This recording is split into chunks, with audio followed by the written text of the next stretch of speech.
আচ্ছা, গন্ধর্বরা কি সত্যি আছে? এক বাঙালি পর্যটক কিন্তু গিয়েছিলেন গন্ধর্বদের রাজ্যে 1930-এর দশক। এই বাঙালি পর্যটক রওনা দিয়েছিলেন যমুনোত্রী আর গঙ্গোত্রীর পথে।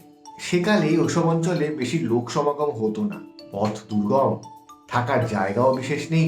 তো এই পর্যটক প্রথমে যান যমুনোত্রী, তারপর সেখান থেকে যান গোমুখ দেখতে। গোমুখে পৌঁছাবার পর তার গাইড তাকে বলেন যে তাদের বিশ্বাস যে এটি আসল গোমুখ নয়, গঙ্গার উৎপত্তিস্থল এর আরো ওপরে, কিন্তু সে জায়গায় মানুষ পৌঁছতে পারে না, রাস্তা এতটাই দুর্গম।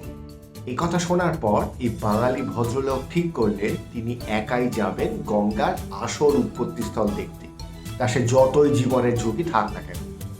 কিন্তু সেই আসল উৎপত্তিস্থল খুঁজে বার করতে গিয়ে হয় বিপত্তি। গঙ্গোত্রী হিমবাহের আশেপাশে পথ হারান এই ভদ্রলোক। তার যখন প্রায় উদ্ভ্রান্তের মতো অবস্থা, সেই সময় একজন 6.5 ফিটের থেকেও বেশি লম্বা লোক তাকে সেখান থেকে উদ্ধার করে। এই মানুষটি নিজেকে পরিচয় দেন গন্ধর্ব বলে। তারপর আমাদের পর্যটককে নিয়ে যান নিজেদের রাজ্যে। সে রাজ্যে বেশ কয়েকদিন ছিলেন তিনি এবং ঘুরে ঘুরে দেখেন সে রাজ্যের লোকজন, সেখানকার শিল্প আর নৃত্যের উৎকর্ষ, মানুষের জীবনশৈলী, সবই তাকে অসম্ভব মুগ্ধ করে। ফিরে এসে তার এই অভিজ্ঞতা নিয়ে একটি বই লেখেন তিনি। এই পর্যটকের নাম প্রমোদ কুমার চট্টোপাধ্যায়, আর বইটির নাম যমুনোত্রী হতে গঙ্গোত্রী ও গৌমুখ।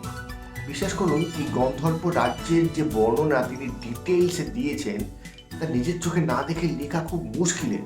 এবার এই ঘটনা আপনি বিশ্বাস করবেন কি করবেন না সেটা আপনার ব্যাপার। যদি বিশ্বাস নাও করেন তবেও একটি অনবদ্য ভ্রমণ কাহিনী হিসাবে পড়তে পারেন এই বই।